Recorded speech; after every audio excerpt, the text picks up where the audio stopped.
everybody, welcome back to my YouTube channel where I like to discuss a whole bunch of problems that I find with literature and films and stuff about the literature.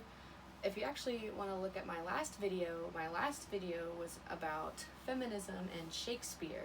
I analyzed Much Ado About Nothing, Macbeth, King Lear, Othello, and Taming of the Shrew, and talked about how Shakespeare's not really a feminist and things like that. Today, I'm actually going to be going over the movie and the book Beowulf and talking about how more modern takes of the movie, specifically the 2007 version of the movie, really diminish certain characters, especially Grendel's mother in this movie compared to the book. The book actually gives her a lot of power and a lot of she's a queen. She almost defeats Beowulf. She's just so much more powerful in the book than she is in the movie. And I'm going to explain why that is and why that's a problem to see her that way, even though it was a product of its time in 2007, and pretty much just how the book gives her a lot better character than the movie does. So, I'm actually going to be using text from this book from Maria Dahvana Headley. This is her translation of Beowulf, and this is the text that I will be using. And then, as I said, I'm going to be using the 2007 Beowulf film that was directed by Robert Zemeckis. So first of all, in this book, there's lots of scenes that they changed in the original movie, but I'm going to be focusing on 4 scenes, and the last scene, scene number 4, is actually cut into 2 parts because that's the most important scene that they changed more than anything. But what I wanted to start with is what actually got me into this and wanting to research this topic is I was doing some research and I came across 2 articles. One of them is called Beyond Abdication, The Problem with Grendel's Mother Again by Renee R. Trilling. And what caught my attention was her saying, traditional critical paradigms have generally failed to come to grips with the character of Grendel's mother in Beowulf. As a monster in the heroic order and as a female in a masculine world, she confounds simple definitions and crosses the boundaries that define the limits of agency. And this article essentially goes on about how she is feminine, but she is masculine. She's seen as a monster, but she's also a mother. And essentially comparing her character. And that got me thinking about how much I just think she's a cool character. I really like her as a character. And then I found this other article that is We've Created a Monster, The Strange Case of Grendel's Mother by M. Wendy Hennequin. And in this article, she states that Grendel's mother crosses gender lines and performs the functions of a warrior, an avenger, a king, all generally associated only with men. And she is certainly depicted as supernatural. Despite all these qualities, however, neither the poem nor its character demonize her or even criticize her actions. Rather, she is presented as a noble and brave opponent, and even as a somewhat sympathetic character. And so that got me thinking about how important she is in this book. She's one of the main antagonists. She literally almost kills Beowulf in this book, but then in the movie, she is just sexualized. She's just sexualized as a character, and that's all they give her. They don't give her as much power as she has in the book, and it's just super disappointing to me. And so I wanted to go over that and just talk about why I think that's a problem. So, in scene 1, the scene 1 that I was going over, it's at the very beginning. It's actually at minute 42 and 43. Beowulf rips Grendel's arm off with a chain and a door. And then in the book, it says that Grendel's shoulders split, tendons twisting, arteries unscrolled, his limb worried from him, bested by fatal fists. Beowulf the winner, Grendel dismissed. And that's on page 37, lines 815 and 818. So this scene right here kind of shows that Beowulf is a very supernatural character himself. He has the strength to rip Grendel's arm off. And in the movie, they make him more of a regular man. And this is important in the fact that it just shows how powerful Beowulf is in the book, and exactly how powerful Grendel's mother has to be to overcome him, while in the movie he's just a regular human that's really good at fighting, pretty much. In scene 2 in the movie, this is at minute 50 and 52 in the movie, Grendel's mother comes to Beowulf in a dream, and she kills everybody off the screen. This is right after they kill Grendel, and she's super mad and trying to get vengeance for her son. So in the movie, she literally comes to Beowulf in a dream as the queen, like she's disguised herself as the queen and talking about how she wants him. And while Beowulf is stuck in this dream, she's busy killing everybody off screen, and you don't see her do it, you don't see anything. You just know that she's done it, right? In the book, it said, the horror wasn't muted by the measure of women's strength against men's brawn. That's page 57, lines 1285 and 1286. And it also says that she holds slaying swords glazed with gore, which essentially, in the book, in my opinion, it shows how much she has to do to kill all these people. Like, in the movie, you don't see it. It's just kind of like, oh, she killed everybody. In the book, it's talking about how she had to fight these men's brawn. They were no match for her strength, even though she's a woman. And I think that's the beginning of this book, showing how powerful she is as a character. And it just goes to show that, like, even, you know, in this time, whenever this book was made, which was like 700 AD, it's a long time ago, women weren't really seen as powerful characters back then. So it's really interesting that this book did give her so much power, and that's why I love this character so much. Like, they give her so much power, and they do it at the very beginning. Like, whenever this character is introduced, they show how powerful she is, and how she's just so good. Like, not many characters like her existed at this time. So I just think it's really refreshing to see a character like that. And then in scene 3, this is a pretty small scene, but still something that I noticed. In the movie, whenever Beowulf goes to actually fight Grendel's mother and find her, he has to go to her cave, right? And that's supposed to be like way far off and underwater and filled with swamps and all kinds of stuff, right?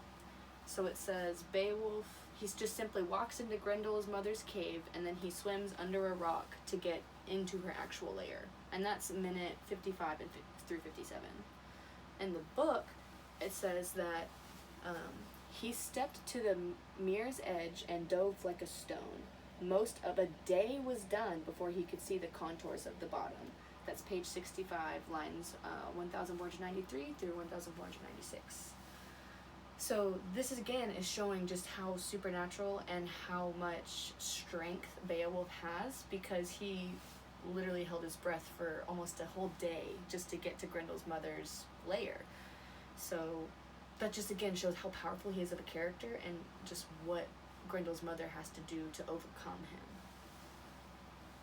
So this is scene 4, and this is the one that I have. This is the fight between Grendel's mother and Beowulf. So this is the one that has the most problems, because the movie kind of mostly stuck with everything up until now, but it's this scene that changes everything in the movie from the book. So they literally, from the very beginning of this fight, it's just here, this is where the movie goes, and this is where the book goes, just two totally different directions. So in the movie, Beowulf is looking for Grendel's mother around her cave, and then he finds Grendel, and then he sees Grendel's mother, like, appear in the water. She, like, comes up out of the water, and you just see the top of her head. But in the book, whenever he first gets into her lair, it literally says that she swam and seized him. She dragged him through dregs. The sea wolf slung the soldier out of the abyss and into her hall. And that's page 66, line 1501 to 1505. It's already showing, like, you can already see how these two scenes are differing, as in one, she's just appearing and talking to him in the movie, and then in the book, she's already going after him, she's dragging him through her cave, she's hurting him already whenever they first even meet, just showing, like, how strong she is of a female character. It also, one thing I really like that the book does, is it shows that she was a queen. She was powerful. She reigned over the entire underwater realm. And in the movie, it's just, she just looks like a lonely woman who's by herself and just has a lot of treasure. That's all it really shows. It doesn't show her being a queen. It doesn't show her being a powerful leader. It doesn't show anything like that. However, the book says things like, she who ruled these floodlands proudly for 100 seasons, saying that she was a queen for a long time. And it also shows this. It says, a scrimshaw selection of sea monsters, rising out of the dark, biting at his battle shirt. Lines 1508 to 1512. That is showing her army. Like, she has an army of sea creatures and sea monsters, all kinds of stuff that are attacking Beowulf. Like, this scene just has so much action in it compared to the movie, where again, it's mostly just a talking scene more than anything. And then moving on to the actual battle in the movie. So like I said, Grendel's mother, she rises from the water and she's so pretty. She's so attractive. She has everything that most men would want in a woman. She's very voluptuous. She has long hair, and she's just gorgeous. I mean, she's played by Angelina Jolie in the movie, so we all know she's gonna be gorgeous. And another thing about her is she's completely nude. So she is covered in the movie because it's PG-13, so she has like gold water on her, but she's implied to be completely naked. And her feet, like her actual feet, have heels on them, which just adds to the sexualization of her character. Like, there's no reason she needed to have heels on. But I digress. So in the movie, she seduces him first with her looks. So as I said, she comes up looking so gorgeous and pretty. That's how she first seduces him. She gets his attention like that. She says, look at me, you know, and then so he pays attention because Beowulf is a man. And then after she seduces him with her looks, she seduces him with her words. She says things like, she calls him a strong man and says he has the strength of a king, the king that he will one day become. And Beowulf doesn't like this at first, and he calls her a demon, and he does actually try to get her with his sword, but she just disappears into a new place. Like, that's just, like, she was kind of like a hologram, is how the movie makes it look. So he swings at her, and she's gone. And then she comes back around him, and then she says even more stuff. And after she comes back, she says things like, it has been a long time since a man has come to visit her. And she even calls Beowulf my love, and asks him to give her a son, and to stay with her, and to love her.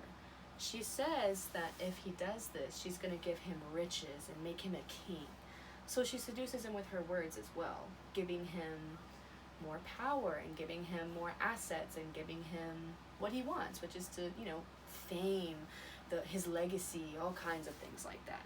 And so she offers that to him because she knows that's what he wants.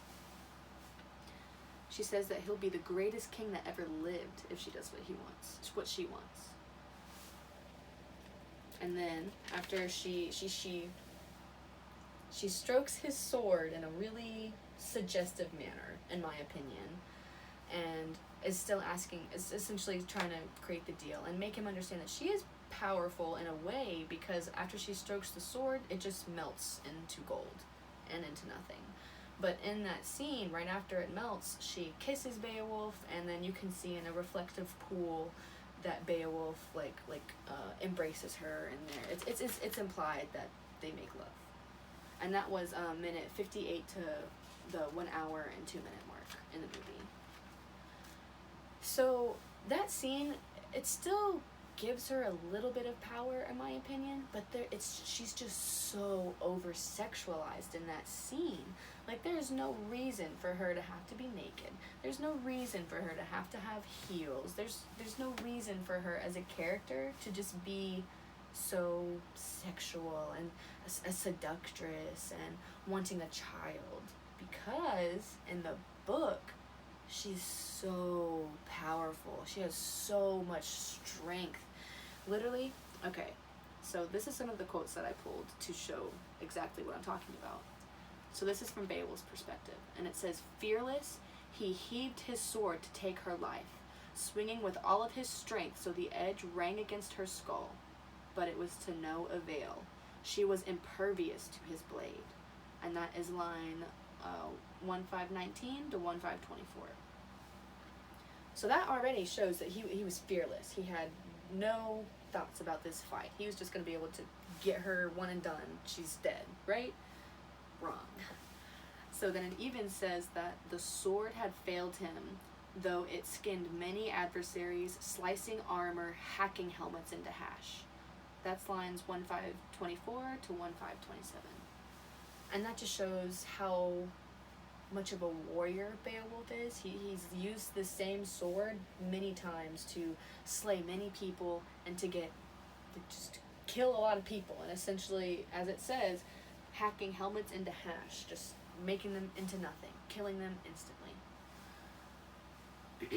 It says he'd fight like a man and take her hand to hand. This is what real men must do. If you want to win, you have to forget you're afraid to die.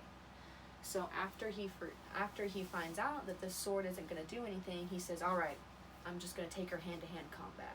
Which, again, shows just how much strength Grendel's mother has. Like, she's going to fight a man. She's a woman.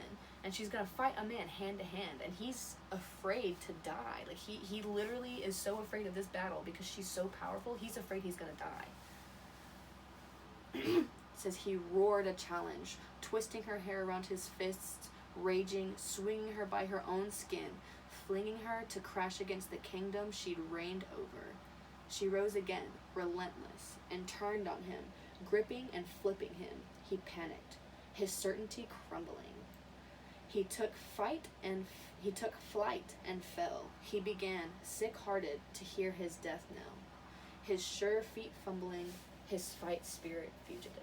And that's lines 1537 to 1545. This whole paragraph right there is essentially talking about how he's afraid he's going to die. He has never in his life been worried about a battle. And now he's battling with this woman, this mother, who he thought he was going to be able to kill so easily. And now he's afraid that he's going to die. He's so afraid that he's going to die that he says that he hears his death knell. Like, he literally hears his death bells ringing. He knows he's going to die. That's what he believes. Because she's just that powerful. She has that much strength. She's just such a worthy opponent for him. He would have been left to rot in her cavern had not his suit saved him. That too was God's work. The Lord had no trouble leveling the playing field. That's lines 1553 to 1556. It takes divine intervention from God, from the Lord himself, for Beowulf to be able to not die in this fight. He gives him the armor, which he says was God's work. That's how he was able to defeat her, essentially, is because she wasn't able to kill him, because God leveled the playing field between them, because she had so much strength that God had to level the playing field between them. And he shined his light on a sword and was able to make Beowulf see that that sword is what's going to be able to defeat her. It literally took the Lord's intervention for Beowulf to be able to win this fight. And that just shows, like, just again, how powerful she is. The movie, all she did was seduce him, which any of them could do. Like, I'm sorry, but in the movie it makes a lot of jokes about how Beowulf is into all the women. It makes jokes about all the women wanting to lay with him. The queen is going to lay with him. All kinds of stuff like that. Seducing Beowulf is not a hard task. Killing Beowulf, like in the book, is so much more of a hard task to accomplish, and she pretty much almost does. The only reason she doesn't is because of God. Beowulf gripped the giant's sword at the hilt, and then he, in desperation, not expecting to exist after this night, swung at his enemy with all of his might. The sword sweated red, the swordsman regretted nothing. So he killed her. He did end up killing her, which is sad, because in the movie she doesn't die, but he does kill her in the book. But it literally said, not expecting to exist after this night. He thought he was gonna die. I've already said it, that's how sure he was that he was gonna die. He said it about 3 separate times now, that he believed he was gonna die in this battle, because he did not expect her to be so powerful. He did not expect her to be so strong. He didn't expect her to be so smart, and with her fighting moves. And it took God for him to just be able to defeat her. And I just don't understand why the movie wouldn't do that. But at the same time, the movie was made in 2007. And at that time, although 2007 is still a progressive era, and we're a lot farther than we were in like the 1950s, and especially than where we were whenever this book was made. But I will say the movie is a product of its time. Like, it makes me disappointed that they didn't give Grendel's mother the absolute power that she should have. It makes sense. There was a lot of TV shows at the time that people were super interested in, like America's Next Top Model, The Bachelor, Big Brother. Almost all of those shows are focused on looks and relationships with people, sex, all kinds of things like that. So, in my opinion, the movie makes sense for its time. It makes sense. But at the same time, I do feel like if they went the other route and they actually followed what Headley says in this book, and they actually did everything that she did and made Grendel's mother so powerful, I feel like women would have had a much more strong sense of self at the time. Because there would have been somebody in media that a lot of people were excited to see this movie. It apparently did really well. But they were super excited to see this movie only for the most powerful character in this book to just turn into a sexual object. So I feel like, again, although it made sense, I do feel like if they had made Grendel's mother super powerful like she is in the book, I still feel like a lot of people would have enjoyed it, because that's not something you see a lot of. You don't see a lot of super powerful women heroes. You definitely don't see a lot of powerful women villains. If they are villains and they are powerful, it's usually the women calling the shots and other people doing their bidding for her. Instead of, like, Grendel's mother, she's the one that calls the shots and she does her own bidding. She's able to fight. She is able to rule a kingdom by herself. She's able to do all this stuff. So I do feel like women especially, would have enjoyed that in the movie. I'm not too sure on men. I still feel like they would have liked it, because if they had went with the original translation of the book, there would have been so much more action in the movie. Like, it would have been so much more action filled. And that actually brings me to my critical response. This is The Hollywood Reporter by Kirk Honeycutt, and it's called Beowulf, the film review. That's the title of it. It says that